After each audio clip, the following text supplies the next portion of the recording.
okuduğu Kur'an'ın farkında olmayanlar. Mahşerde, mahkemede, adaletten yanlar.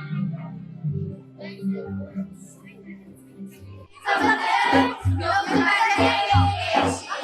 Allah'ın dini sabahı yok bende eşi. Kur'an verdi bize, Muhammed gönderdi bize. Kur'an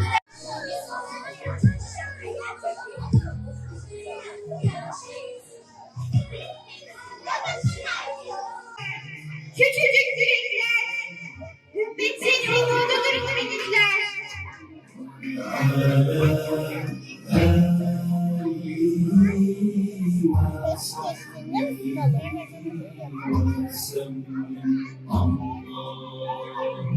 Ben yerimi değiştirdim.